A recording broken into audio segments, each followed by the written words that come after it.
Right, welcome. Okay, it's just 7 o'clock, the top of the hour. I'm going to go ahead and, let's see, sorry. I'm going to go ahead and ask the clerk to please take the roll call. Trustee Bachner. Here. Trustee Kargi. Here. Trustee Vasquez. Here. Trustee Brennan. Here. Trustee Hennick. Here. Trustee O'Connell. Here. President Aducey. Here. Okay, if I can ask you to please stand if you'd like and say the Pledge of Allegiance to the flag. United States of America, republic for which it stands, one nation, under God, indivisible, with liberty and justice for all. Okay, thank you. All right. So we've got some citizens' comments. So I'll kind of group them together. Starting with Lori Gillard. I see you. Hello, good evening. So can I go ahead and start? Yes, and just to remind you, everyone has 5 minutes. We like to stay within the That's 5 great. minutes because we have about, I know. a That's few okay. I'll be speakers. quick. Okay. I'll be Oh, quick. sure, no worries. So I want to introduce myself. My name is Lori Gillard, and I live at 227 Forest Avenue. And I have been a resident of River Forest for almost 24 years.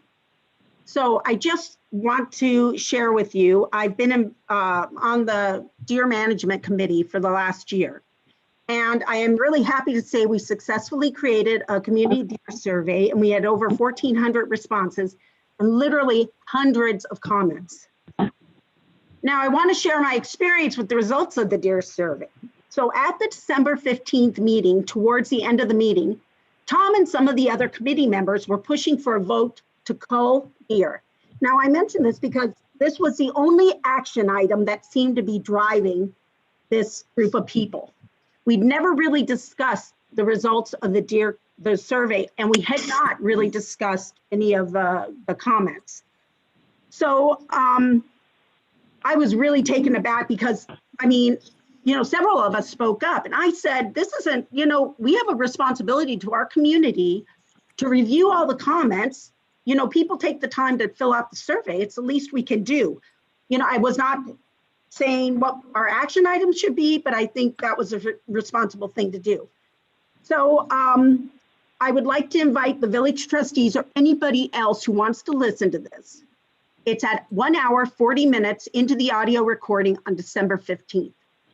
And I really encourage you to listen. So you just get a feel for what was going on.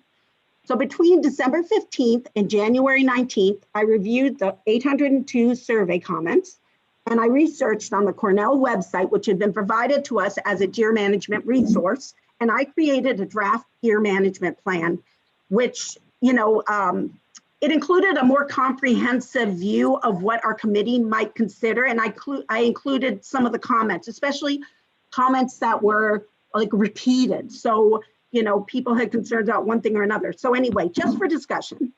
And I submitted it to Sarah for the January meeting. So then the email was sent out with the agenda for the January meeting. And the first thing on the agenda was to cull the deer, to vote to cull the deer. So, I emailed Sarah and Tom. I expressed my concern because we had not really discussed any other action items, and I really thought it was premature. So on January 19th, the committee voted to allow me to present my deer management plan. And it was a draft document. It was a good place to start. I was completely dismissed. I presented it. And then I was accused of filibustering the meeting. I mean, my heart's kind of pounding because it gets me so mad. I put a lot of effort into it, and we never talked about anything else. It was always this culling thing. And the people were profoundly rude. So anyway, not everybody, because there's the small group.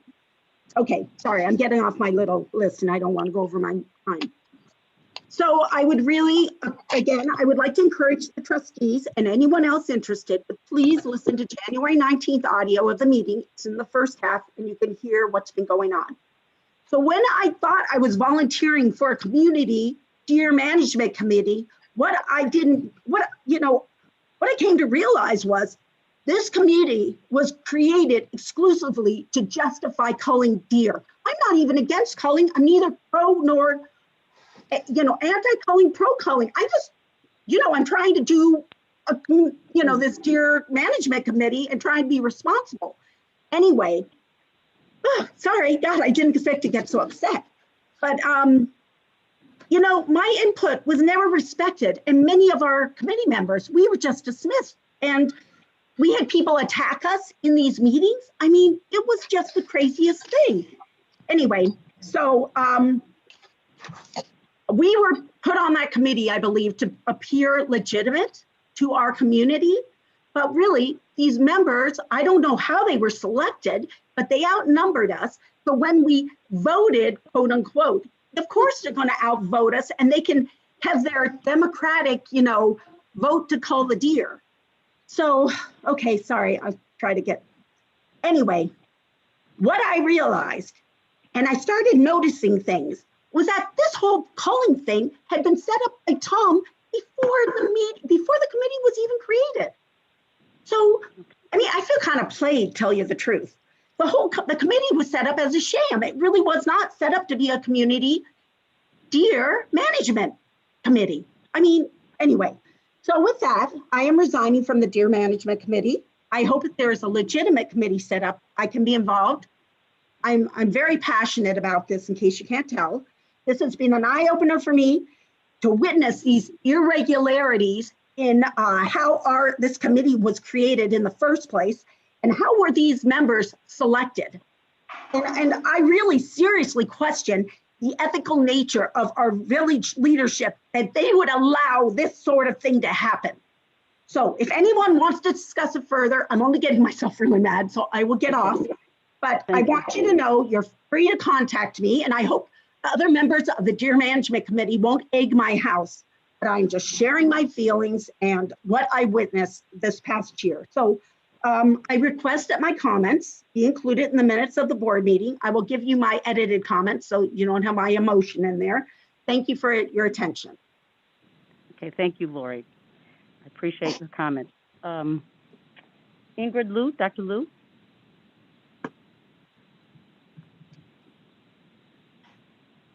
You have to unmute. Yes, hello. Thank you. Okay. Hello, Doctor. Hi, mine will be brief. My name is Ingrid Liu. I live at 931 Thatcher, which is directly across from Thatcher Woods. I have lived at this address since 2001. My two now teenage daughters have never had another address. When they were young and curious, my biggest concern was that one of them would run into the busy street. As years went by, the mosquitoes became the biggest nuisance and health concern. Living across from the woods has been a wonderful influence on them, even though they now prefer to sit on computers and play video games. I have never once felt the deer to be a danger or even considered that the population needed controlling. However, I acknowledge that my opinion and experience alone is not the same as my neighbors. I volunteered to serve on the Deer Committee to work constructively with fellow community members to create a plan that may or may not include culling the deer. Instead, I found the meetings to be dominated with opinion rather than fact. As a physician, I have to base advice on evidence and not opinion. It became apparent that the committee was formed with one goal in mind, and that was to recommend to cull. I have yet to hear any objective evidence to support culling. Just having people say their property is being damaged or that they see more deer than before is not enough evidence for me. In the survey of the community, more than half that responded indicated they are not in favor of culling. The committee spent many hours developing the survey, and to simply discount the results is insulting. I appreciate the opportunity to participate, but because I do not feel that the committee will be submitting an appropriate recommendation to the Board of Trustees, I respectfully resign my position as a member of the Deer Committee. I welcome any questions or dialogue with any of the trustees, and I will communicate my intentions in an email as well. Thank you. Okay, thank you, Doctor. Annette?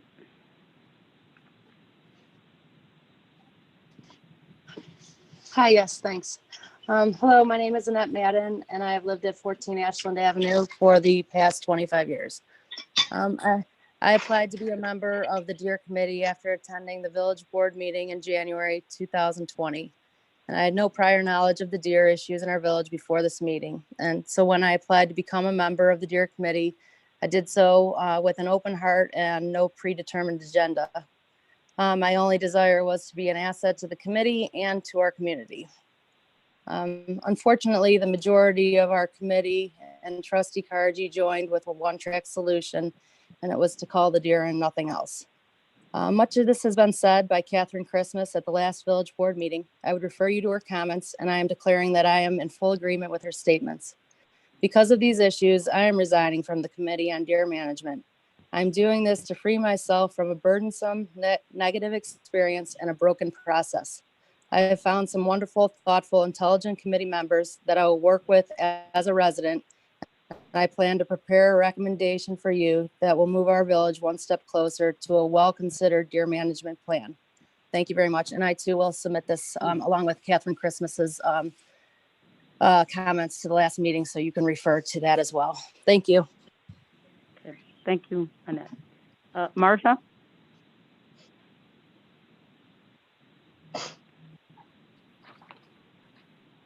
Good evening. My name is Marta Kosber. I reside at 1235 Monroe. I've been a resident of River Forest for almost 50 years. I would like to voice my disappointment with our village leadership in their handling of the deer issue and the task force that was formed to make recommendations on how to move forward and help our community resolve their concerns regarding deer. As a member of this task force, I was chosen as an alternate for my husband because somehow he was deemed as an inappropriate choice. I serve on numerous boards and committees, but I have never experienced the kind of rudeness and disrespect that the minority of us experience during our meetings. Any possibility of a conversation that represented all points of view was not to be had. I believe this task force was chosen with one goal in mind, a recommendation to cull the herd. It is my understanding that members of this task force were chosen solely by our village president. Certain members were encouraged to apply for this task force, and it would appear that the majority of the members were chosen because they were pro-cull, making the end result a foregone conclusion. Members of the task force that wanted to engage in productive conversation, trying to discuss actual data or lack of it, were shut down. Expressing opinions that might include alternate interventions to culling were not welcome. Members with dissenting opinions were yelled at, spoken to in a condescending manner, and in essence, bullied by those who felt their opinion was the only one that needed to be considered. Discussions of obtaining data and using results of the survey, which by the way did not support culling the herd, were dismissed. Discussions on educating the community about deer were kept to a minimum. It was my hope that when this task force was formed, it would be a true representation of our community. Sadly, it was not. As leaders of our village, it is up to you, the president and the trustees, to hear all voices, not just the ones that you want to hear while suppressing others. As responsible members of the Deer Task Force who felt they were accountable to the residents of this village, it was our hope to bring forth a recommendation based on real data with suggestions on how to educate our community. We believed this should have been a first step before deciding to cull the herd and spend hundreds of thousands of dollars on something that ultimately may not be necessary. With this letter, based on the above, I am submitting my resignation from this task force effective immediately. I welcome any questions you might have. I will email my letter to the Board of Trustees to be included in the record and the minutes of this meeting. Thank you. Thank you. Okay, Marta, thank you. Catherine? Is Catherine Christmas on? Let's see here. Yeah, I'm here. Can you hear me? Oh, yeah, now we can. Yeah. Okay, I'll be brief. My name is Catherine Christmas. I live at 601 Bonnie Bray Place. At your January 25th meeting, I spoke on behalf of myself and 5 other committee members of the committee. I didn't realize I should have submitted that letter to the village after speaking, so I will include it in the public records after this meeting. In that letter, we requested that changes be made to the Deer Committee's procedures and membership to compensate for the protocol stance of its chairperson, Trustee Karji. We had asked that he be removed from the committee since the rules indicated he should have never been left in charge in the first place. Since that meeting, I was told that Trustee Karji will not be removed and will remain in charge. In response, I'm announcing my resignation. I will follow up with a resignation email to the board. My rationale is as follows. In joining this committee, I promised to gather data from the community, explore multiple approaches for deer management, and submit a recommendation to the village. It's clear to me that I cannot do these things within the existing committee. Reason being, it is impossible to discuss any alternatives to calling during the committee meetings, and it's against the rules of the Open Meeting Act to discuss them as a group outside of these meetings. I feel I'm in a catch-22. Staying on the committee prevents me from fulfilling the purpose of the committee, which is to work with others to create a thoughtful deer management proposal for the village. Only by leaving the committee will we be able to discuss and vet the data and our ideas. I intend to follow through with my commitment to create a proposal for a holistic, data-based, results-oriented deer management plan for our village. The only difference is that I will do so as a private citizen rather than as a committee member. I will still submit this proposal to the board, and my hope is that the board will consider all options before proceeding with a plan to call first. Thank you for your time. Thank you, Catherine. And I do appreciate the fact that you will provide a proposal. And our intent has always been to read all proposals and consider all ideas. So I appreciate that you will follow up on that because I think it's of value to our community. Next up is Molly Grant. Molly, are you on? Hello? Sorry. Molly? Let me go get her. Just a Okay. second. You ready?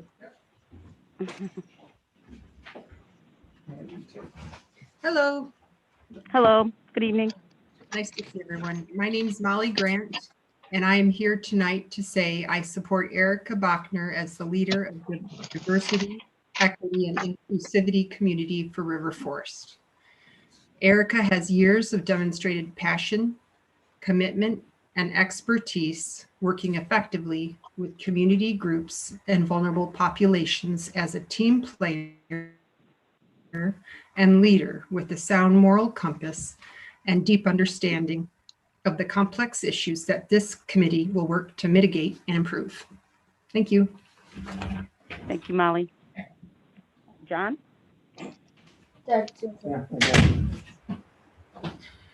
Okay. So, What? are we ready? Yep, John, you're up. Okay. So my comments are only going to take 4 minutes and I have 5. So I just wanted to take a few minutes to, or a few seconds to just behold the moment, I guess. You know, the comments that I heard from all of the resident citizens from the Deer Committee, you know, I mean, I'm feeling lots of, I guess, sadness about the situation and a little bit of anger as well. And I guess I just want to just say slowly here to all the board members and the president, you know, if you, you know, if you don't take my issue seriously, that we need to reform the processes for the advisory bodies. Like, if you don't see this Deer Committee, this display tonight as some type of recognition of what I'm saying, I don't know what more else you need. So now I'm going to go on to my prepared comments. I would like to make public comments tonight on 2 issues. First, regarding diversity, equity, and inclusion, and second, regarding advisory bodies. Regarding the diversity, equity, and inclusion, aka DEI issue, my comments are as follows. Erica Bachner is the Tom Brady of DEI. She embodies DEI. I 100% support Erica to be the trustee working as the co-leader of this committee. I hope that the committee is given more weight than a hired consultant and that the committee work goes beyond the work of the hired consultant. I hope the reason for creating the committee will be front and center in the founding resolution documents so that residents and others, including potential committee volunteers, can clearly understand the mission. I urge the board to move forward to review a draft resolution at the next meeting and to vote at the March 8th meeting. Regarding the issue of transparency and process in handling the committees, commissions, and boards that report to the village board, my comments are as follows. When I made my public comment at the board meeting on January 25, I concluded my comments by saying, quote, I call on the trustees and president to take up this issue without delay, unquote. Tonight, I would like to add further definition to my request because while quick action was taken in response to my comments, it was not the type of action I had hoped would come from raising the issue to the board as a whole. 1 week after I had made my public comments, I found out in a phone call with John Pape, the assistant to the village administrator, that in the days following my public comments about advisory bodies, there was some communications between President Aducey and the village staff about my comments, and subsequently village staff added several paragraphs of language regarding advisory bodies to the village website. So tonight, I would like to further define my request. My hope is that the village president and trustees will take this issue up as a deliberative body in the public view, just like it is taking up diversity and equity or deer management. Well, hopefully not like deer management. I think the issue is important enough to merit research and consideration by village staff, the village board, and our trustees. All parties can add value. As an example, I spoke with one resident in particular who has years of professional experience that would lend valuable insight on this issue. I hope that after researching this, the village board will then deliberate and take action, creating guidelines that prioritize transparency from start to finish, and creating prescribed processes that include robust requirements for reaching out to residents in order to fully utilize all of the talent that exists in the village. Tonight, I would like to submit some actionable suggestions that have come out of my conversations about this issue. I have spoken with clerks, elected officials, and attorneys in municipal law, and have created a list of ideas and suggestions that I hope the board would consider when they take up this issue. Since my original comments were 2 weeks ago, tonight I hope to hear if board members have considered this issue and if they think it does deserve careful consideration and reform. Finally, I would like to ask that the prepared statements that I have just read would be added to the record for this meeting, as well as my written suggestions that I will submit with them. I will email both to Sarah Pfeiffer following this meeting. Thank you very much. Thank you, John. Okay, Jan Sager?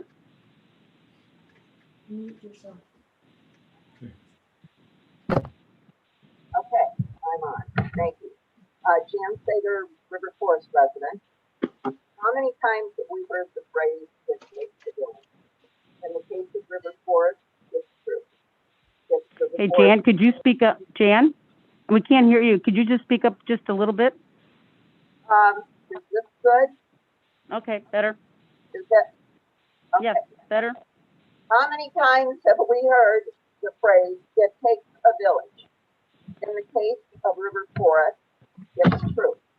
River Forest is a well-run village, and our success is due to the great people who serve and support here. We're small at roughly 2.5 square miles and a population of about 11,000, or 1/5 the number of Oak Park.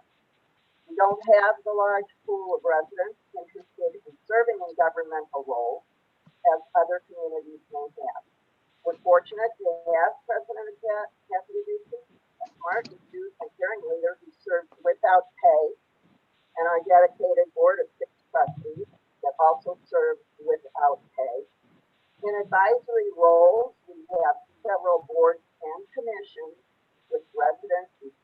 volunteer their time, and that means without pay.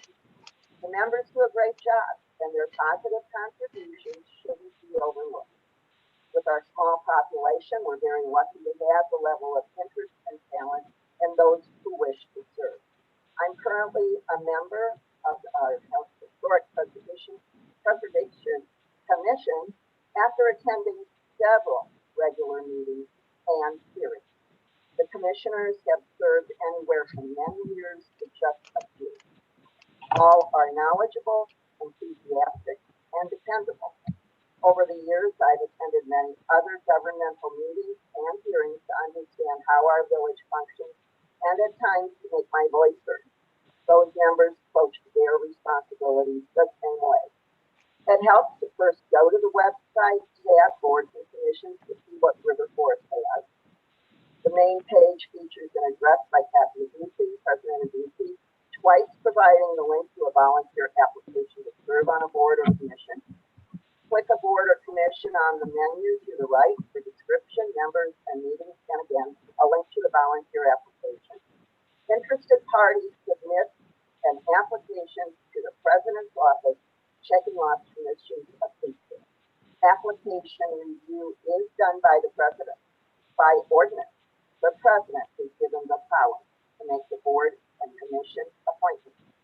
At the board meeting, the Board of Trustees approves or rejects the President's appointment.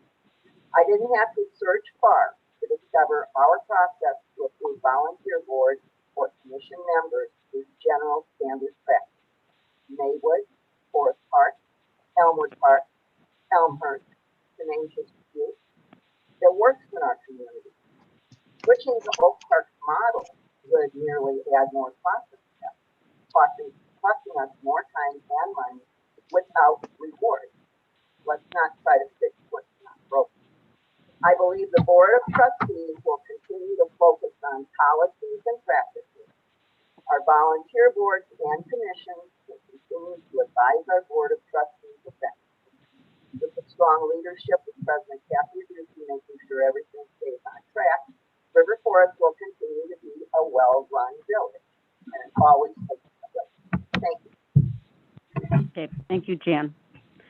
We'd ask that, do you want to ask to make sure, because a lot of it was hard to hear. Yeah, Jan, it was just a little bit hard to hear. Would you mind emailing your comments to either John Pape or Sarah Pfeiffer so we can make sure that?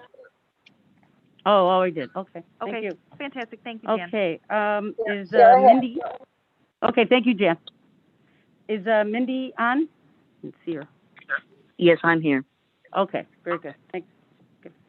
Okay, I'm Mindy Creedy, and I live at 1452 Park.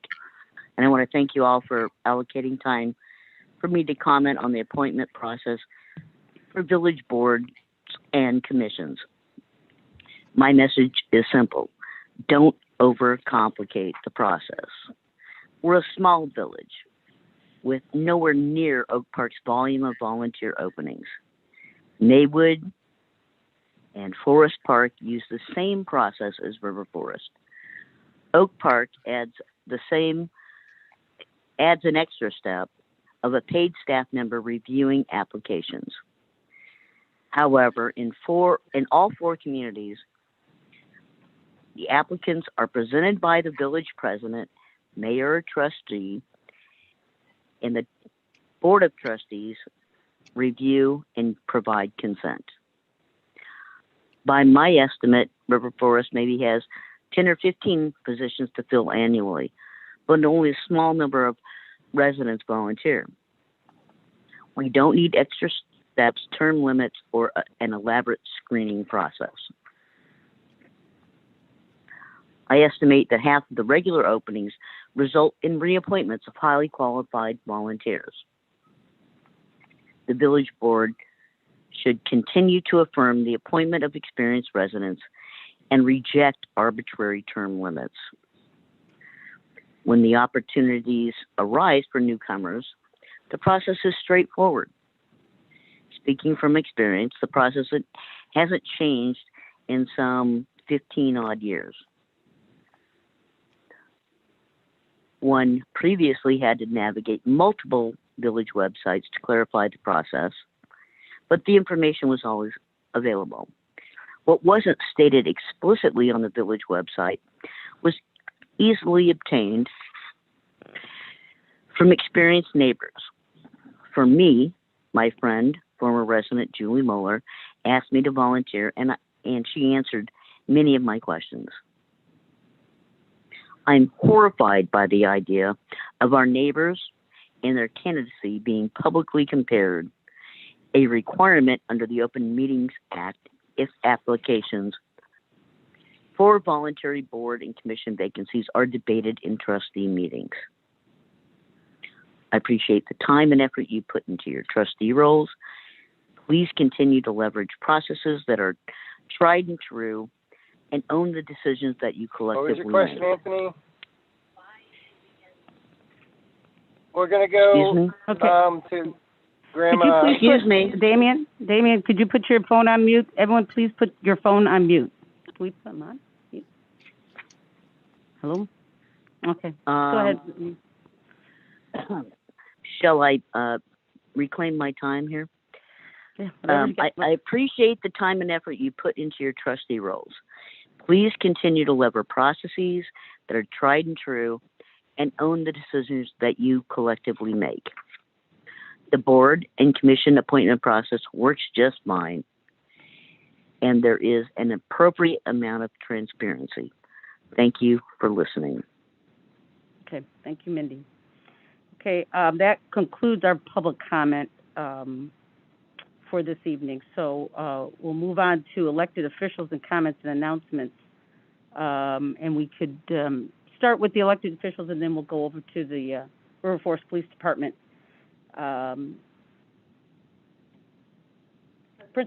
presentation. So I'll go ahead and start with Bob. Do you mind if you start, Trustee O'Connell? Thanks, Kathy. I want to thank the residents for their comments this evening. I think as I look back on several of the comments that were made, I think we had some good information. Obviously, we had good intentions and good information going into our selection. And on the Deer Committee, and I'm looking forward to reading the comments and the reports so we can make a decision. And as it relates to comments made relative to our boards and commissions, I think our village staff reacted like they do on every opportunity where a request is made by a resident to make a clarification or make it easier for residents. And so I applaud them for the work they did. And hopefully we are closer to fulfilling Mr. Grant's request than we are further from it. So that's all I have for this evening. Thanks. Okay, Patty? Yes, good evening. And I want to thank everybody who spoke tonight. I know it's not always easy to make public comments, so I appreciate you sharing your thoughts, and I appreciate those who are on the call listening in general. My takeaway and my take on things in general is that there's always room for improvement, right? And so I take what was said tonight seriously, and I do think that there are things that we can do to improve our processes to make them better.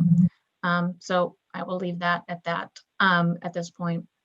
But I would like to, I don't have other new announcements, but I would like to get a clarification on an email we received on Friday, late Friday evening, regarding the minor amendment to the plan development for the Sheridan and a resolution for the residents. The last I recall, back in December, we had a resolution with the residents and regarding the landscaping on their property. So I was somewhat surprised to get the email on Friday that perhaps that had changed. And so what I would like to ask to have an understanding is, as part of the agreement of the plan development, the developer was going to give $10,000 to township services. And now, as part of what was shared with us on Friday, for the first 2 years of that, now they will get $5,000 instead of the full $10,000. And in part it was explained so that the 5,000 from each of those payments would go towards the resolution for the residents. And so what I'm wondering is why the township was part of that negotiating in terms of finding a resolution for the residents there on Bonnie Brae. So if you could just explain that, to give a better understanding of that, I'd appreciate it. You take that, or you want me to take it? Yeah, go ahead.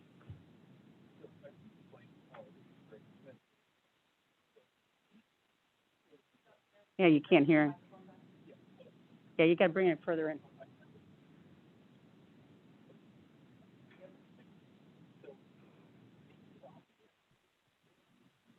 Greg, it shows that you're muted. Can you hear him? No. Oh. Greg, if that mic's on, maybe try another mic.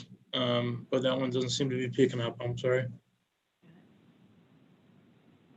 Hello, can you hear me? No, can. Yeah. Okay, thank you. Let me just change the equipment here.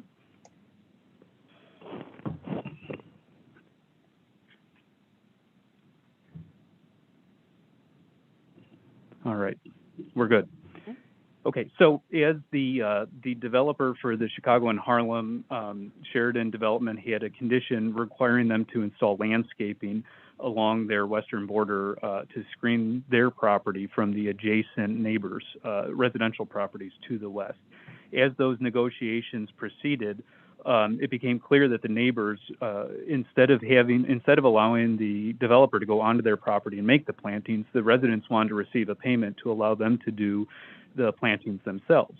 In negotiating the amount that the neighbors would receive in exchange for the developer satisfying the condition, they reached a point where the neighbors were asking for more than the developer was willing to give, and the village approached the township, which was set to receive those impact payments, and they asked the township on behalf of the residents, would you be willing over the course of 2 years to take a reduction in the amounts you were owed to allow these neighbors to receive the funds for the plantings that the developer would otherwise complete.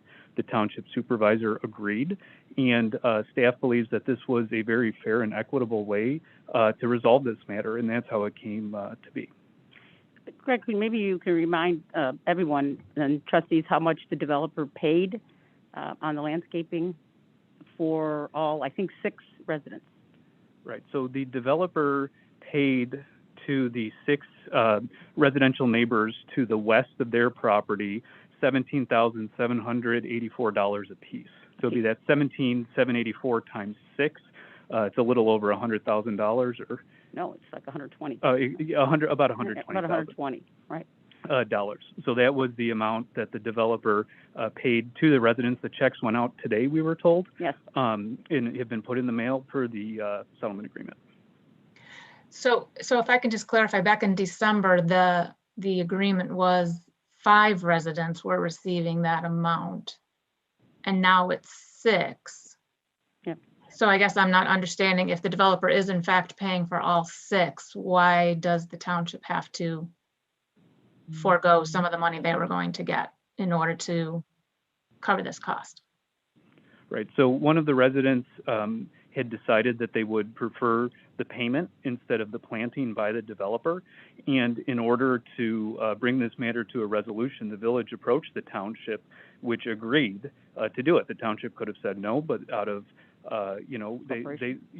they decided to work with the village to have a good resolution on this matter. Yeah. So they had a choice. The township had a choice, and they said okay. Yeah. Okay. Very good. Okay. Thank you. Okay. You're welcome. Thank you. Okay. Any more? That's it. No, that's it. Okay.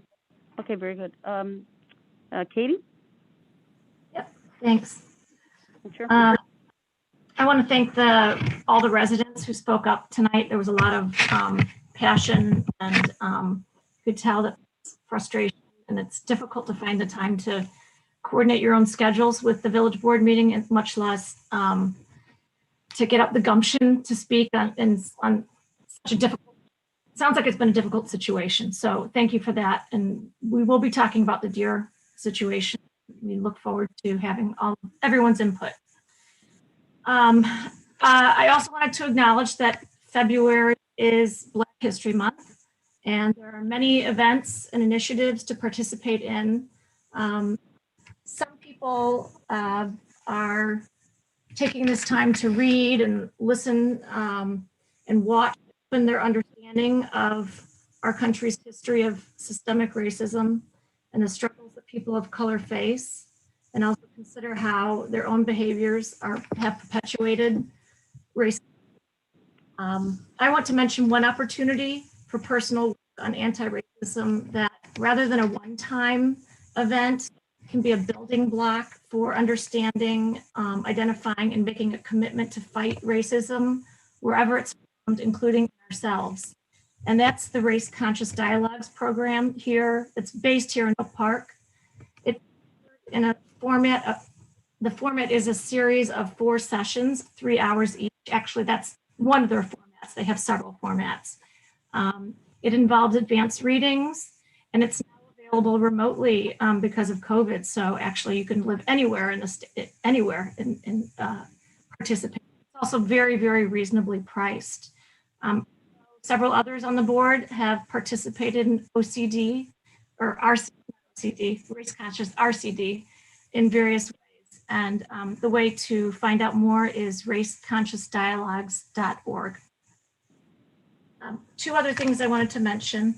After our last meeting, I mentioned that the village is accepting unused medicines in the basement of the village hall. I got a follow-up question from a resident about whether we take sharps, lancets, and needles and the like. And gave an answer to the resident, but I thought it would be important to tell others who this information with others. The village does not accept sharps. So, and the container that you put the medicines in is not by someone, so please don't put sharps in it. No one's gonna, notice if you do it, but don't do it.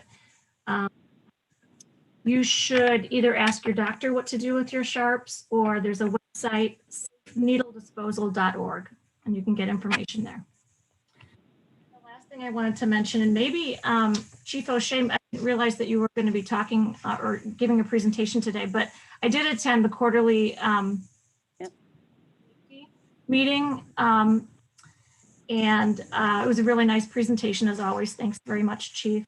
I want to mention one of the things that one of the presenters was Pamela Mann, who's the director of Oak Park Township Services, and through an IGA with River Forest, also River Forest Township.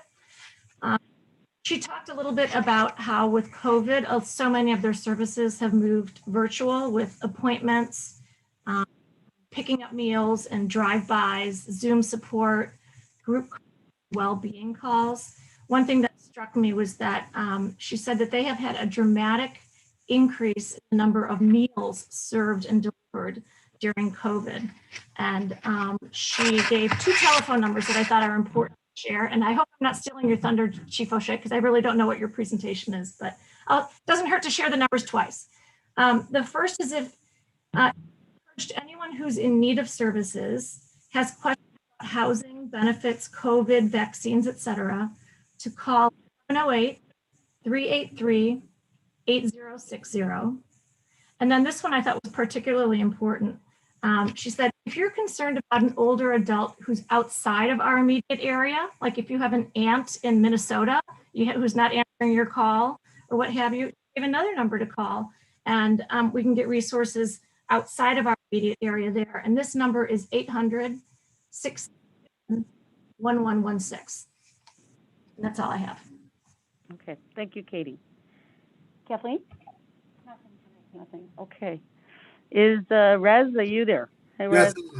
Yes, I am. Thank you. And good evening, everybody. I also want to thank all the residents who came and provided public comment. I am in one way saddened to hear that the discussions were not as amicable as I would have liked. However, I will look forward to receiving the reports. I understand that there may be more than one.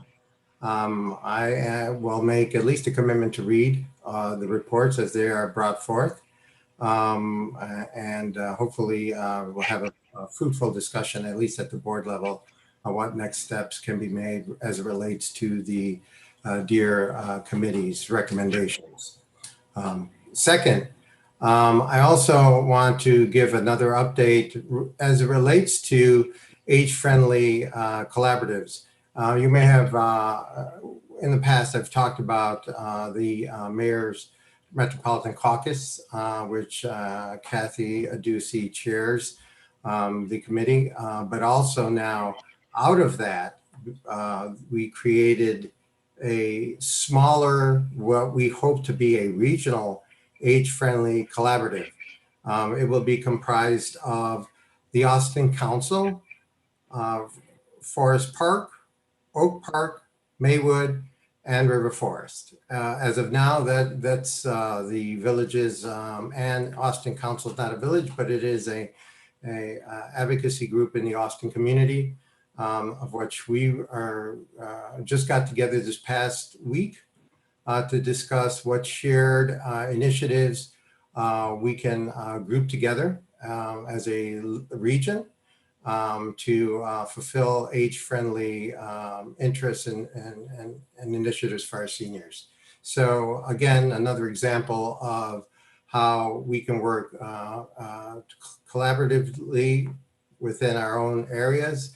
And when I say Oak Park and River Forest, we have the Oak Park Township as well as the River Forest Township that's also part of this, and happy to do that. So good start and of a beginning, and hopefully we'll continue. Another example of how we can all work together in our areas.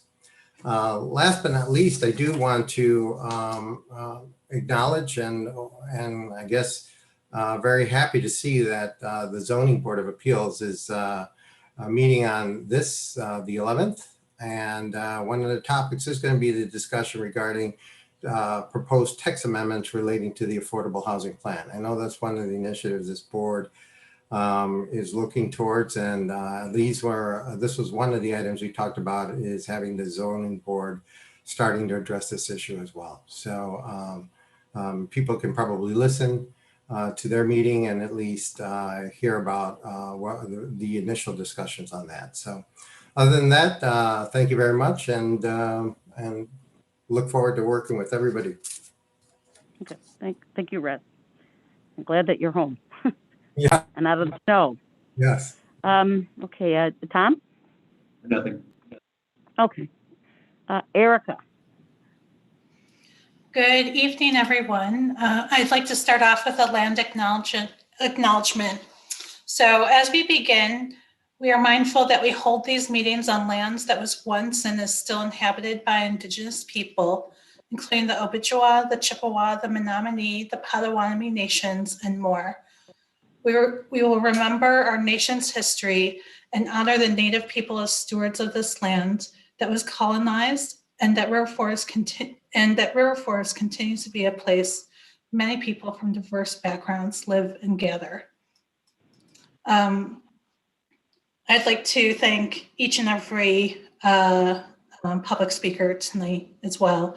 There were some very important comments, and to Bob's, I think Bob and Rez both mentioned, the reports, some of them coming out of now residents who aren't a part of a commission. And so I look forward to those as well. And just thank you everybody for their time and service. I want to also acknowledge that it is quite a cold spurt that we are in at the moment. Nothing new to Chicago. I think I've said that before in the area. But if, everyone should try not to go out there if possible. Don't put yourself in a situation. It looks like, from what I understand, it's going to be for this entire week that we're going to have to deal with this really, really bad cold. And that if people have a need, and even if they're just a little bit of a question, right? It does not hurt to call our non-emergency number at the village to see if they can get assistance. I also want to acknowledge Black History Month and agree with the sentiments that Trustee Brennan had earlier. Sometimes it can be daunting to know what to do during Black History Month. It can seem like there's a lot out there, and certainly what Katie mentioned around race-conscious dialogues is one of the best ways to start for people who do not identify as Black. A lot of people don't know that race-conscious dialogues also has a cohort that is for people of color who do not identify as Black. I help with the curriculum and with the facilitation of those. And we are due to have another cohort coming up in a month or so. So there are different ways to get involved. As well, you can also, if you Google the NAACP, they have a list of different ways that you can support the Black community. And so one is supporting a Black business, visiting a Black history or civil rights museum. And from what I understand, the National Museum of African American History and Culture in Washington, D.C. is now doing virtual tours, which is, I think, incredible. And so people should really take advantage of that. Donate to a Black organization. And there are a bunch of other ones on their list. So if you don't know, it is a quick Google way to see how you can participate in Black History Month. I think that's it for me. Okay, thank you. Well, I just have a few things. Some are a bit repeats of what everyone said. First, I want to acknowledge the members of the DEER committee that are on this phone call. I want to echo what Katie, Rez, and Bob and Erica said. We certainly appreciate all of your effort, and I assure everyone that we will read all the reports and discuss all the reports before any action happens, because that's the right thing to do. But I do appreciate everyone's effort, and I thank you for spending your time and evenings away from your family to participate in the committee meeting. I also echo the support for Erica Bachner. I think she's great, and she certainly is someone who has great interest in diversity, equity and diversity, and she has a passion for it. So I fully support Erica as a co-leader. A couple other things. I too attended the quarterly crime meeting, as Katie mentioned. It was a very good meeting, and I'm glad you mentioned Pam Mann. She's quite knowledgeable, and she represents us very well from the River Forest Township. I also want to add about the cold. Certainly, we do have a senior response team number that I highly recommend our seniors not go out and use our COVID senior response team. They're there volunteering. We've got still several resident volunteers that want to help, certainly our seniors and anybody that is in need. So please call that number. I also want to acknowledge Rez's comments about Age-Friendly Collaborative. I too joined that call with the folks from Oak Park, the mayor of Oak Park, the mayor of Forest Park, Trustee Miguel Jones was on it, as well as Austin. So it's also included the Austin area. So I'm really excited about that collaborative, and everyone's working very well together to move common age-friendly issues forward. I also was asked by the OPRF search committee to give input on what would qualify for a good superintendent. So I had about a 15-minute call with their consultant that they're using for their search committee. So I found that found it really good, and I think they're really trying to make sure that the interview process and the criteria for a new superintendent includes many of the issues that River Forest is interested in. So wanted to let you all know that too. So that's all I have. So we'll go ahead and move on to the consent agenda.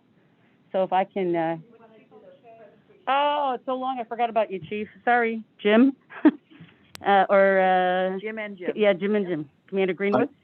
I am here. Can you hear me? Yes, we can. All right. Madam President, honorable members of the board, thank you for the opportunity to speak this evening. First, prior to going into the recognition of the shared principles between the NAACP and Illinois Chiefs Association, we'd like to talk about something that actually complements and supports not only what some of the trustees said tonight, but some of the residents with regard to what do you do during Black History Month? How do you celebrate that? What's some of the things you can do to reflect or consider during the month of February? And tonight we'd like to present on 5 COPs to celebrate during Black History Month. In recognition of Black History Month, we've gathered 5 inspirational examples of African American law enforcement officers who paved the way during a difficult era for law enforcement and Black Americans. The first we're going to talk about this evening is Bass Reeves. Bass Reeves joined the ranks of law enforcement in pre-statehood Oklahoma after he became a free man following the Emancipation Proclamation. He was hired as one of 200 deputy U.S. Marshals to track down fugitives hiding in the Indian Territory, becoming the first deputy U.S. Marshal appointed west of the Mississippi River. The 6'2", 180-pound lawman quickly made a name for himself as an expert in firearms and detective work who could track down outlaws that seemed consistently to elude his fellow marshals. The most feared cop on patrol in the territory, the abominable marshal, survived multiple gunfights and assassination attempts. As a former slave, Reeves was illiterate, but that did not get in the way of his outstanding work as a law enforcement officer. Reeves would memorize his warrants and writs and reportedly never arrested the wrong person in his 32 years as a deputy U.S. Marshal. Some say the character of the Lone Ranger was inspired by Reeves' life. Second, we'd like to talk about Georgia Ann Robinson. Georgia Ann Robinson was the first Black female police officer to work for the Los Angeles Police Department. That may have been the first Black female law enforcement officer in the country. A recruiter reached out to her in 1916 based on her work for community organizations throughout the city and her obvious passion to help her fellow citizens. Robinson started out as a volunteer before becoming a full-fledged officer when she was hired as a jail matron in 1919. She also worked as an investigator in juvenile and homicide cases and set up a much-needed women's shelter in the city during her time as a cop. When her career was shortcut after she was blinded by a jail inmate, Robinson continued to work with the community through the women's shelter and by teaming up with the NAACP to fight to desegregate the LA school system. In 1954, when a journalist asked her about her law enforcement career and the incident that ultimately blinded her, she says she has no regrets. I didn't need my eyes any longer. I had seen all there was to see, Robinson said. Our third individual this evening we'd like to celebrate is James Wormley Jones. Buffalo soldier James Wormley Jones fought valiantly in World War I, then made history upon returning home as the first African-American special agent for the Bureau of Investigation, what we now know as the FBI. The agency was drawn to Jones because of his expertise in explosives, which he gained during his time in the Army and his experience as a cop in Washington, D.C. prior to the war. Jones worked undercover for the Anti-Terrorism General Intelligence Division, which was formed after a series of terrorist bombings and led by future FBI Director J. Edgar Hoover. Next, I'd like to talk about Lloyd Sealy. Lloyd Sealy was an officer who earned many firsts during his 27 years with the New York Police Department. As the department faced riots and accusations of excessive force against African Americans during the 60s, he became the first Black officer to command a Harlem police district. He would later go on to be the first Black assistant chief inspector and commander of 11 Brooklyn precincts. He was considered a calming presence in the community during volatile times. His steady leadership, acting as a bridge between civilians and the predominantly white officers who made up the NYPD at the time. In his later years, he taught at John Jay College of Criminal Justice. He was also one of the founding members of the National Organization of Black Law Enforcement Executives, commonly known as NOBLE. To Black officers in particular, he was an inspiring model of what a top-notch policeman can be, said Police Commissioner Benjamin Ward at the time of Sealy's death in 1985. He was tremendously valuable to the NYPD. Our last individual we'd like to talk about and celebrate this evening is Willie L. Williams. Willie L. Williams was the first African-American law enforcement officer to become top cop for both Philadelphia and the Los Angeles Police Departments. In Philly, where he was commissioner for 4 years, starting in 1988, he's credited with implementing the novel idea of taking community policing approach to law enforcement, boosting diversity within the ranks, and decentralizing the agency by establishing small police stations throughout the city.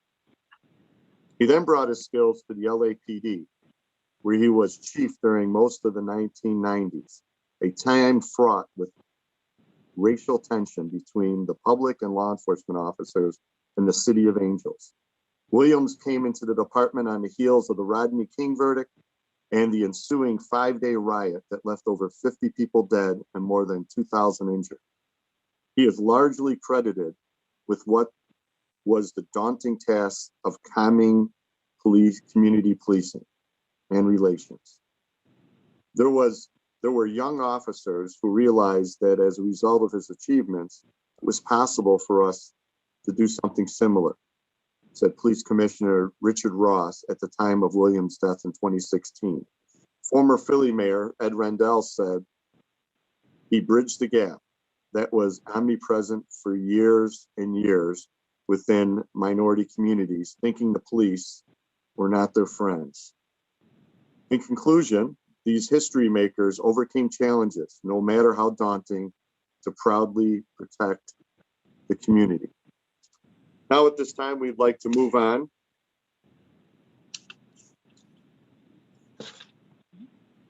to discussing the 10 shared principles that were created with the NAACP, working in partnership with the Illinois Association of Chiefs of Police.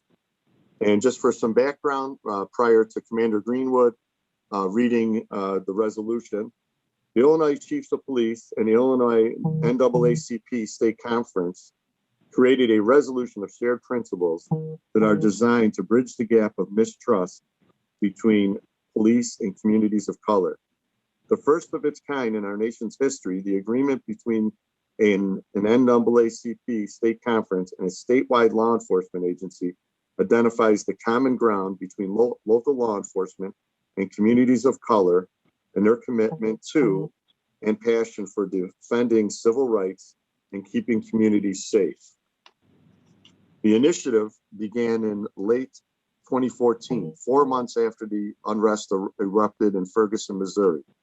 As the protests and confrontations rippled throughout the country, both the Illinois Association of Chiefs of Police and the NAACP determined that they would forge a partnership ensuring safety, dignity, and justice for all citizens and police officers alike. The two associations conducted 8 joint gatherings across the state of Illinois involving hundreds of leaders from law enforcement and communities of color who participated in World Cafe style conversations on topics of mutual concern. And these sessions, called Let's Talk, at each of the association's annual state conferences occurred. The Let's Talk and World Cafe sessions greatly enhanced the conversations and paved the way for the development of a set of shared principles that are designed to foster and build trust between communities of color and police agencies. The conversations resulted in new ideas for moving forward and a stronger than ever commitment to working together to grow trust, improve relationships, and to keep communities safe. These principles are just a starting point, and they are expected to evolve and expand over time. These principles were signed by the River Forest Police Department on August 17th of 2020. As of today's date, many other agencies continue to sign on to and support this initiative. At this time, Commander James Greenwood will read the resolution. Thank you, Chief, members of the board, Madam President, and our citizens. Adoption of the shared principles by the River Forest Police Department. Whereas on March 22nd, 2018, the NAACP Illinois State Conference and the Illinois Association of Chiefs of Police agreed to 10 shared principles designed to build trust between law enforcement and communities of color. And whereas the two statewide associations vowed by mutual affirmation to work together and stand together in our communities, and at the state level to implement these values and principles and to replace mutual trust wherever, whenever, and however we can. Number one, we value the life of every person and consider life to be the highest value. Number two, all persons should be treated with dignity and respect. This is another foundational value.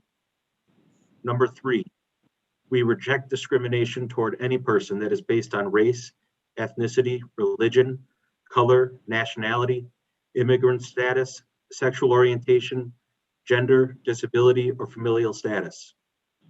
Number four, we endorse the 6 pillars in the report of the President's Task Force on 21st Century Policing.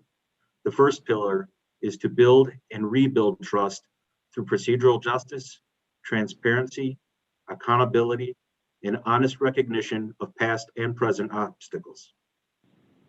Number 5, we endorse the 4 pillars of procedural justice, which are fairness, voice, and opportunity for citizens and police to believe they are heard, transparency, and impartiality. Number 6, we endorse the values inherent in community policing, which includes community partnerships involving law enforcement, engagement of police officers with residents outside of interaction specific to enforcement of laws, and problem solving that is collaborative, not one-sided. Number 7, we believe that developing strong ongoing relationships between law enforcement and communities of color at the leadership level and street level will be the keys to diminishing and eliminating racial tension. Number 8, we believe that law enforcement and community leaders have a mutual responsibility to encourage all citizens to gain a better understanding and knowledge of the law to assist them in their interactions with law enforcement officers. Number 9, we support diversity in police departments and law enforcement profession. Law enforcement and communities have a mutual responsibility and should work together to make a concerted effort to recruit diverse police departments. Number 10, we believe de-escalation training should be required to ensure the safety of community members and officers. We endorse using de-escalation tactics to reduce the potential for confrontations that endanger law enforcement officers and community members, and the principle that human life should be taken only as a last resort. Thank you. Thank you, Commander Greenwood. And prior to the meeting this evening, we presented, down for the board table, a signed copy or the signed original of it's a 36 by 24 framed presentation to the board, and hopefully they'll consider having it posted in the community room. It's been passed around through the police department over the past several months, but we would like to make this special presentation to the board. And at a certain time, maybe we can bring it up on camera. If not, that you'll have the opportunity to see it once again, once it's hopefully posted in the boardroom. And I just want to say thank you again for allowing us to make this presentation. Well, first of all, I want to say it would be our honor to put it in this community room, to put the recognition and declaration from the community room. This is where it ought to be. I want to thank you, Chief, and you, Commander Greenwood, for working at this for our community.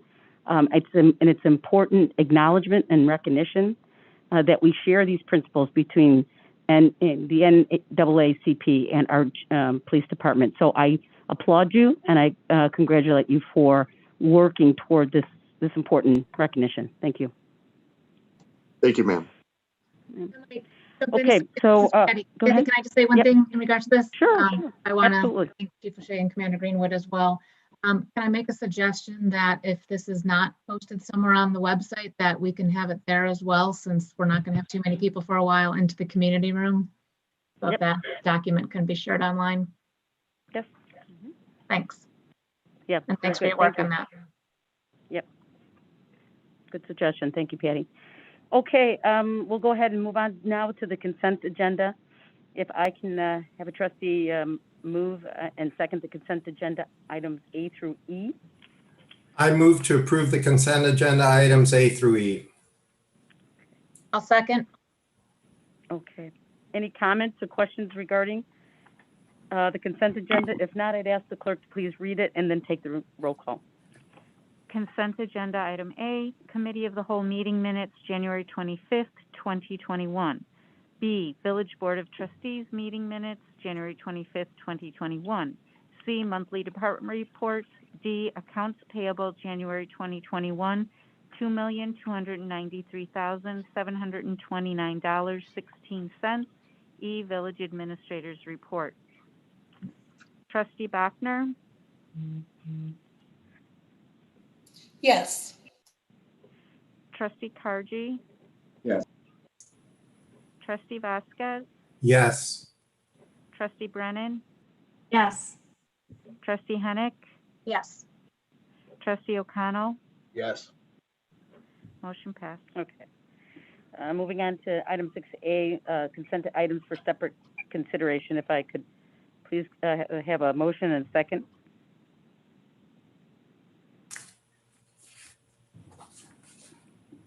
I move to approve the payment from the general fund to McDonald's Caravides for $84.43. Second. Okay.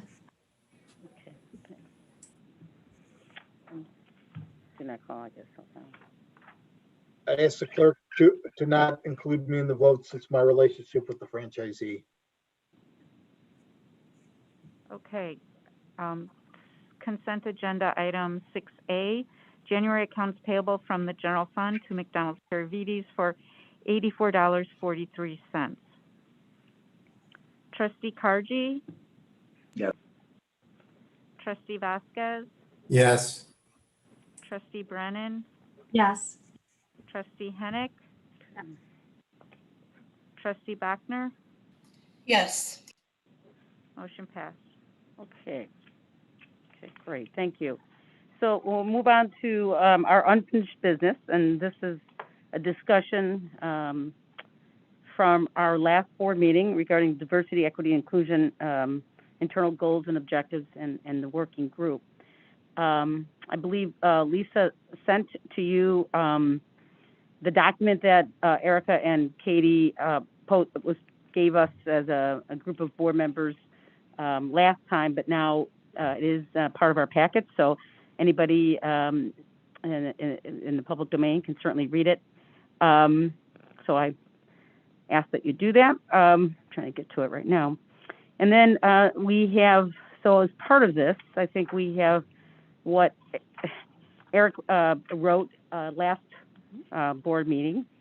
And I think, again, correct me if I'm wrong, but I think we agreed, or at least I felt like we agreed that the piece that Eric put together and Lisa has now, looked at and agreed is compatible or corresponds to much of what was put together by Erica and Katie.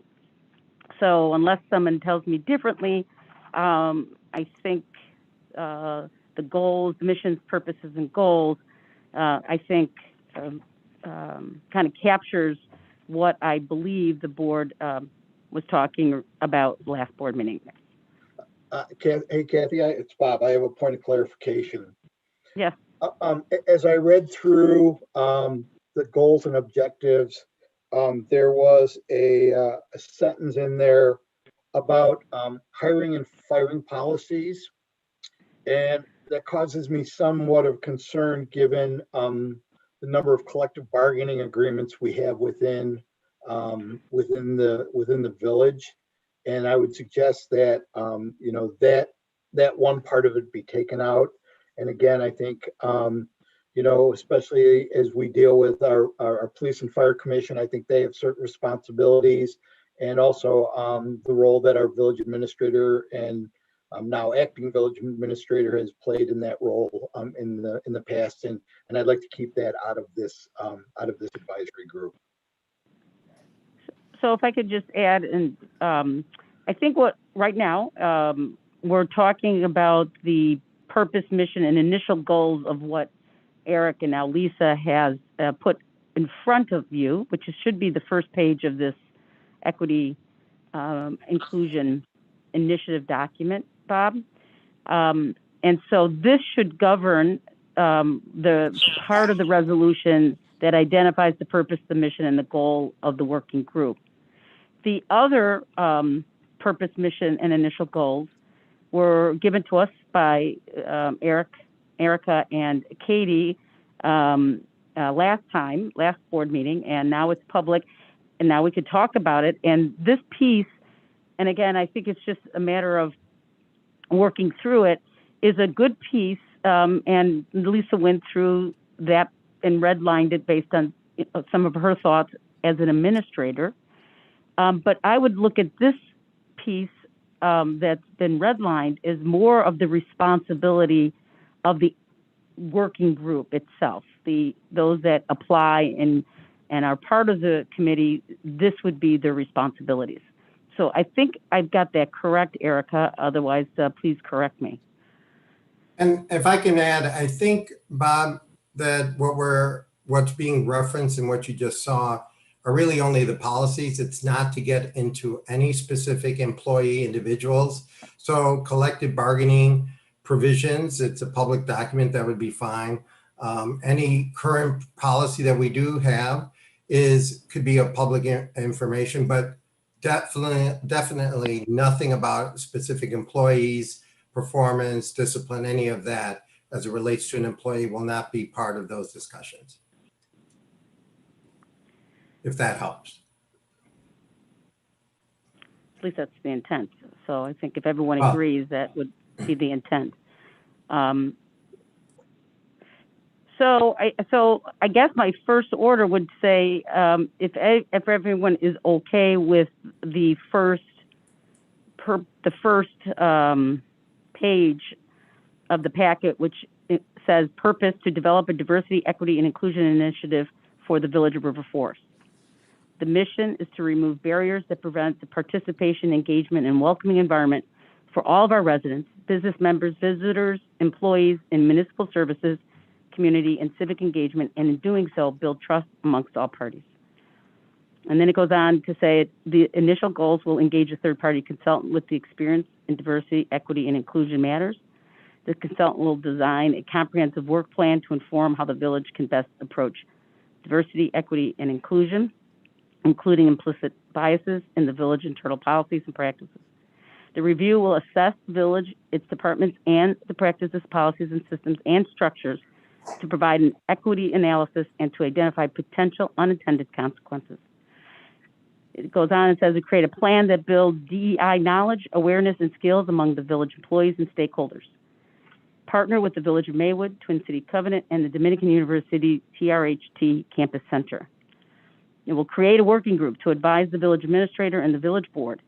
The working group will provide feedback for the creation of an RFP as well as the review of the responses. The responsibility for ultimate oversight of the program would remain with the village administrator. Develop relationships with community members, working group members, and other stakeholders to foster mutual respect and trust. The deliverables from the consultant will be a work plan for the village with short and long-term action items. So the second and third pages, or the initial goals that are redlined, again, the purpose of this document, again, which was worked up by Erica and Katie and now redlined by Lisa, and we could go through this, would be the responsibility. So if someone would apply to be part of this working group, this is where they would look to say, what am I going to be responsible for and part of as an applicant or a person on this committee. And so I asked that we can either go through this or so that we can get through what that responsibility ought to look like, so that we can go on and bring it to a resolution which would provide purpose, mission, goals, and then we could talk about the amount of membership which needs to be in the resolution, and then we need to talk about how those applicants would be chosen. All right. Anything else, Lisa? I mean, if you want to add. Sure. So basically, what I recall from our last conversation is that we felt these documents were pretty close. They corresponded to each other. As the now acting administrator in administering this process, I took a lot of the thoughts that Eric had pulled together in his memo and incorporated it into this document to just kind of spell out what, in my mind, is a clear indication of what we're supposed to be doing and where we're supposed to be going with this and how to get there. So as you'll see here, it's a lot of restatement of what was in Eric's document, incorporating it into what Katie and Erica drafted. Right. So again, I would ask the Board of Trustees to give feedback on the red line, if as well as on the front page that Lisa provided us. Two other things that we as a group have to decide is the group composition and the selection of the advisory group. And I know that, obviously 7 members is not nearly enough because we already know we want 12. I think that was just Lisa saying this is a normal composition of a working group or a committee. So we can certainly expand that or just not put a number there until we see the applications itself. I think we also agreed to have co-leads from the advisory group. So one would be a trustee and one would be the village administrator, so that there would be some, cohesiveness as we discuss these issues. And then, of course, the selection itself. So Lisa recommends 6 weeks. We can make that shorter. I know we've talked about 4 weeks, which is certainly fine. It gives plenty of time for residents to read what potentially the responsibilities would be, and if they're interested in applying to the advisory group.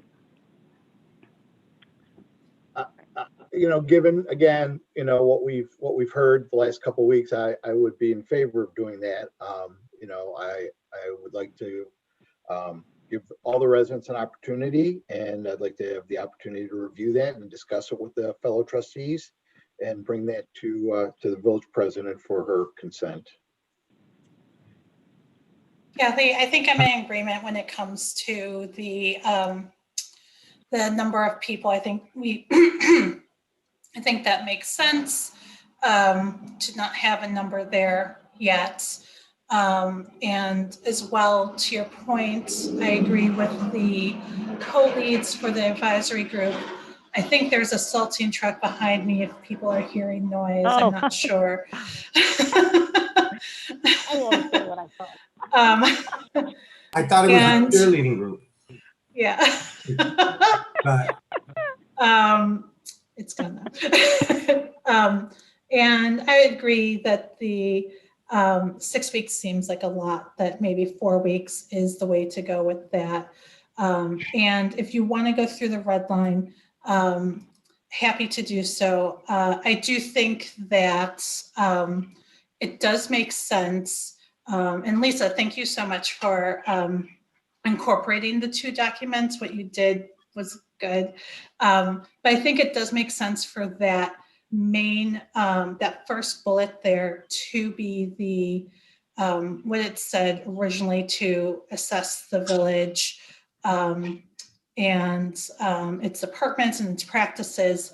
If somebody is looking to see what we're doing on an application process, that's the main goal, right? And then how do we do that? We're doing that by drafting an RFP, selecting and engaging a consultant,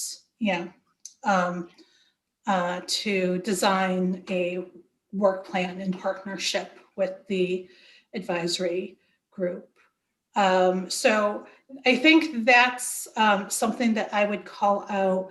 And then if we're looking at this, the next sub-bullet then could be to work with the consultant to review the resulting work plan and equity analysis as a second sub-bullet. And then in my mind, I see review of current and future ordinances as being another sub-bullet there, separate. Review of vendor relationships being another sub-bullet, separate. So I'm sorry, Erica, so you're saying on the initial goals, the one on Eric's the first one that I read, this is what you're. Erica, are you talking about the red line? The red line. I'm talking about the red line. Okay. Yeah, you had mentioned the red line. I thought so. Okay, very good. I'm sorry. Yeah, I thought that's what it was. So now we're down to the first bullet. Okay. Yeah. And so Lisa, I just want to make sure that you see that switch. Yeah. Certainly, this is just to continue to move the discussion forward. If there's a different way to format this, to call things out in a way that you think is reflective of the appropriate priorities, I think by all means, I'm certainly open to the feedback. I think it's the same information. It's just organized in a different fashion with sort of a, not bearing the lead, having the initial statement of general statement of what the advisory, the salt truck's at my house now. The general, yeah. So the broad statement first, and then it sort of, the way Erica explained it, sort of goes through in order, drafting the RFP, selecting and engaging, working with the consultant, and then continuing, reviewing current and future ordinances, reviewing vendor relationships, et cetera, as the sub-bullets. Sure. Yep, great. Yeah, and then I think there was another red line that you suggested also, which seemed fine. There's a couple. Yeah, I think it was towards the bottom, and that seems to make sense. I can see where you were going with that, Lisa. So to assist in the village efforts to educate the public about how their comments and concerns can be addressed as an ad. Good, thank you. Yeah. All right, Kathy, this is Russ. First, let me start with the first part of the memo regarding the co-leads. I'm in favor of that. I think that's a great way to put this in. And if anything, even how this document got put together between the village administrator staff with Erica is a good sign of that collaboration. So I think co-leads would be perfect. I also will agree with, I think, earlier residents not, maybe now is not the right time, but I would be in support of Erica being the liaison or village trustee on this group. I know she put her heart and soul in this, and this is fine and terrific. I think she'd be good too.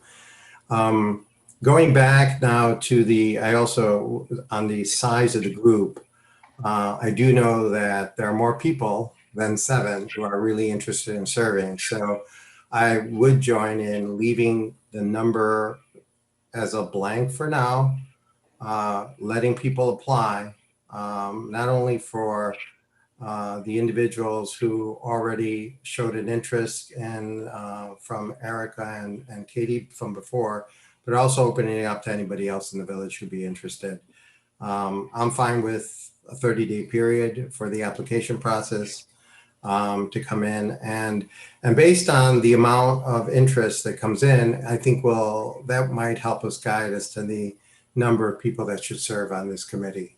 I think that's a good, because in one way, if people are really interested on this one issue and initiative, there's a lot of work that needs to be done. So frankly, with 7 people, and my committee is made of 7, and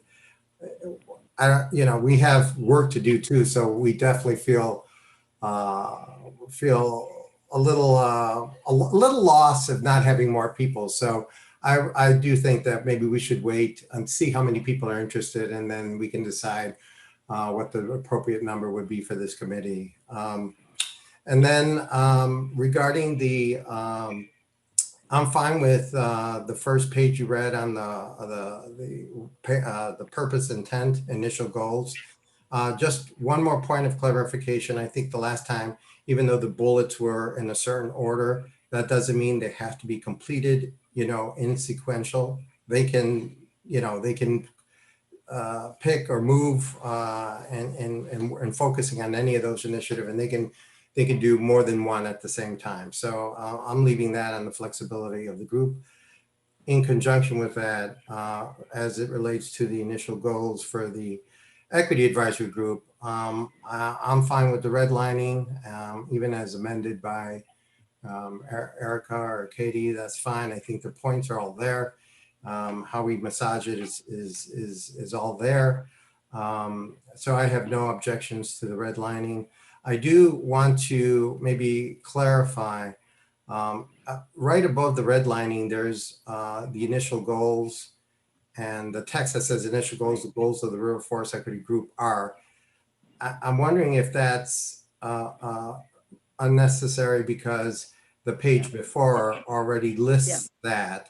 And so we don't want to make it sound like they're 2 separate goals. They're all the goals that are in there. Right. And I would say the same thing, that even though they're in a certain order, that doesn't mean they have to be completed in the order of sequence that are there. That group can work on it, whichever one they want, and as many as they want at that time. So I'm fine with that. So, but overall, I think it's good. Hey, Kathy.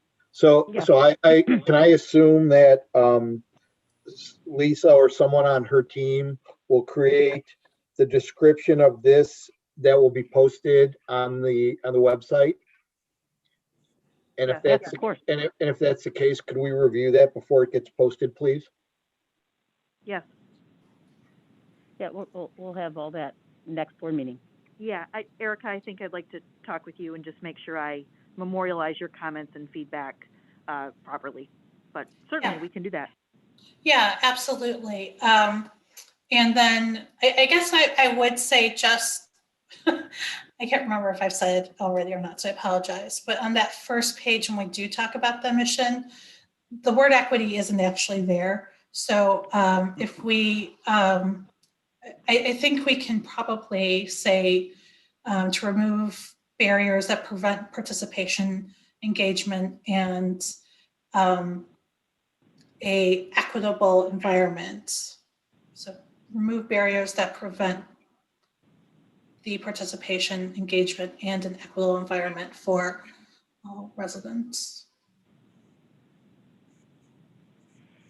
Erica, so are you proposing equitable in addition or in lieu of welcoming environment? I guess it could be in addition, Rez. You're I'm asking. Yeah, I guess it could, yeah. It could be in addition. So maybe comma welcoming and equitable. Sounds reasonable. Okay.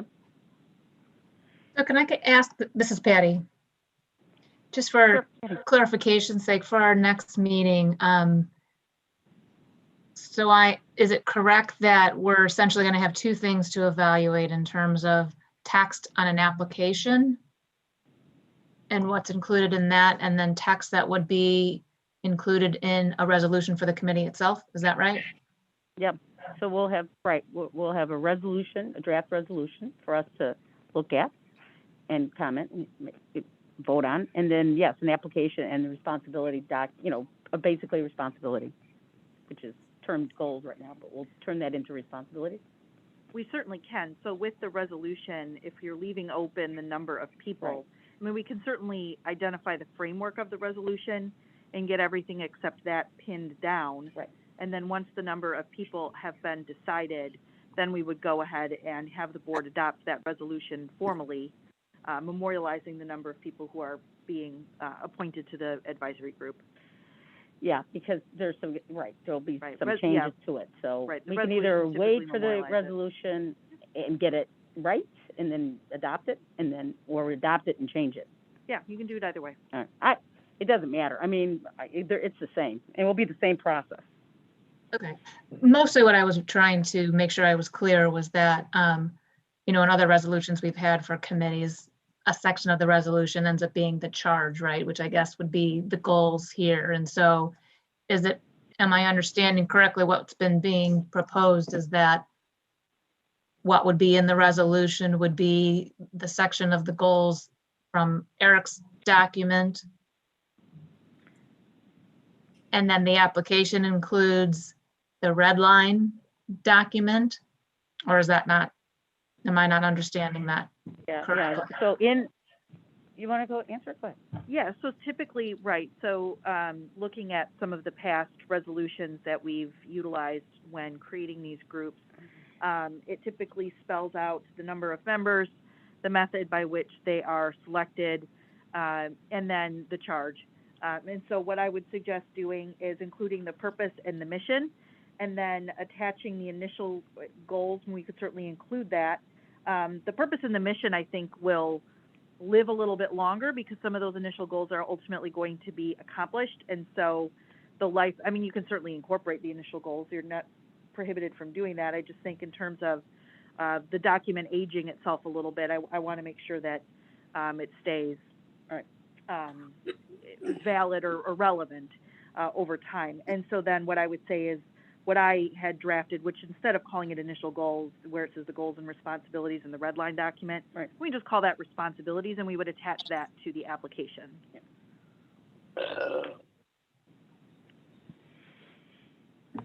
Yeah, that's exactly it.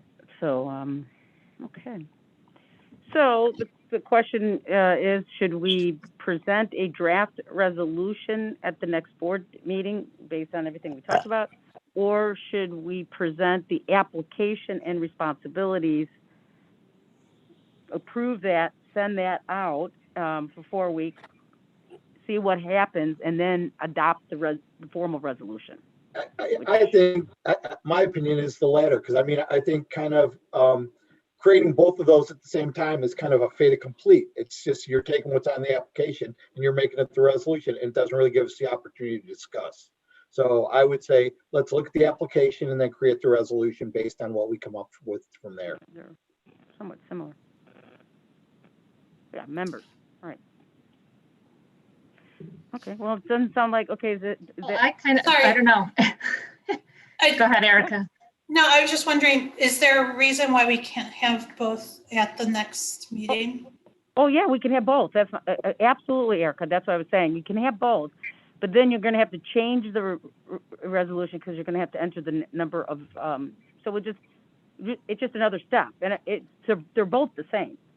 So that's all I was saying. I disagree. I don't think they're the same.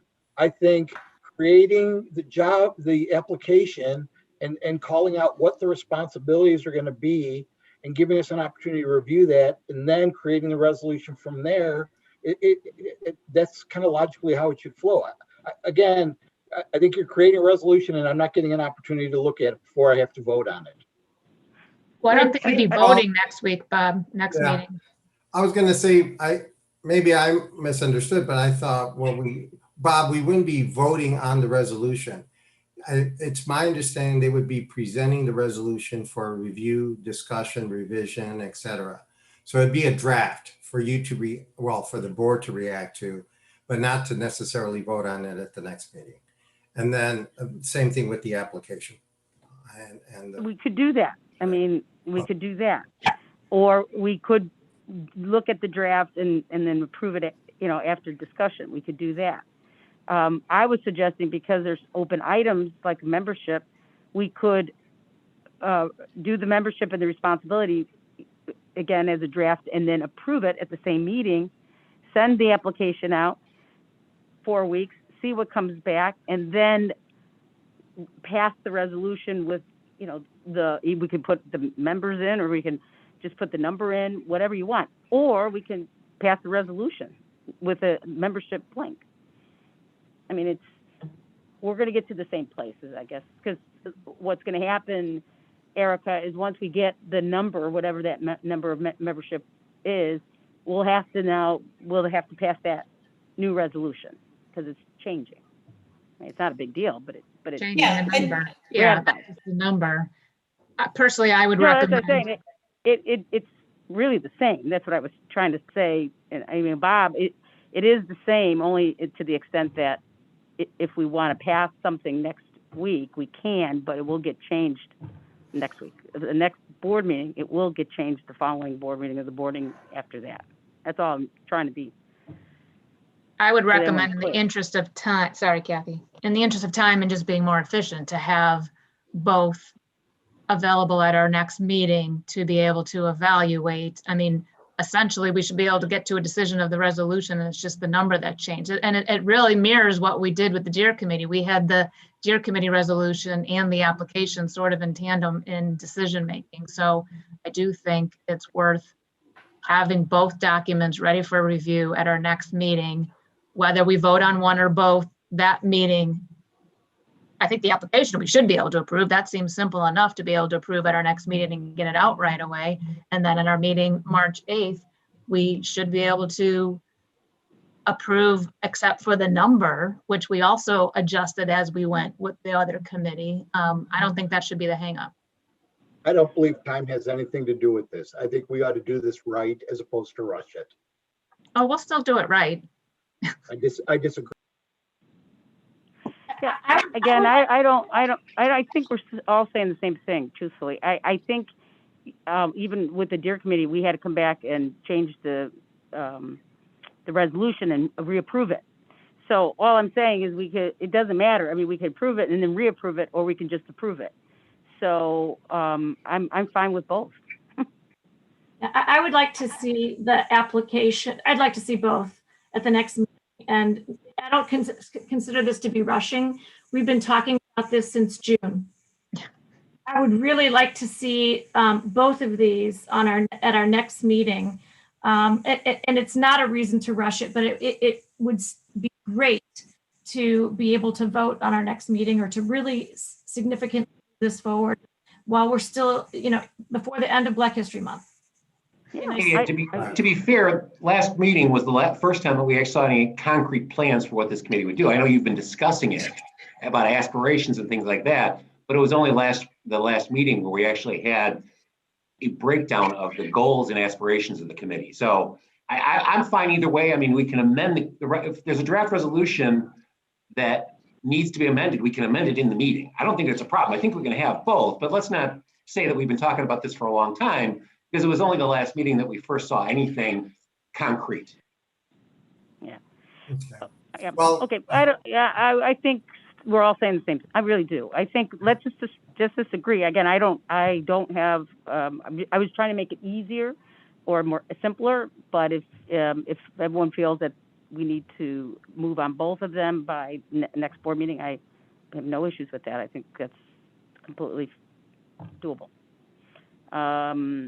Based on especially the conversation we had tonight. So I think this moved it pretty far. I just want to make sure everyone understands that the resolution will have to come back to the board for approval again. That's all I was trying to say. So it's fine. All right, so then I think we agree. Consensus is that we'll take up both the application and the resolution next board meeting. Got it. Yeah. Thank you. Yeah. Good feedback. Okay, anything else for Lisa? Okay. Hey, All right, Kathy, hearing, can, yes. can I throw something on new business real quick? What? You know, none of us acknowledged it at the beginning of the meeting, but welcome Lisa in your role as acting village administrator. We look forward to working with you. That was my new business. Okay. Thanks, Bob. Happy Yes. to be here. Yeah, I joined in on that. Sorry. Sorry, Lisa. Yeah, Should it have been on the agenda? No, it's not on the agenda, but we can always compliment Lisa anytime. Well, thank you. I will take compliments anytime. You can't just vote to compliment her, right? We can go out. We can completely go out of order. That is all. If you want to pass Robert the Rules resolution, of Order. yeah, if you want to pass the resolution complimenting me, I will not stop you.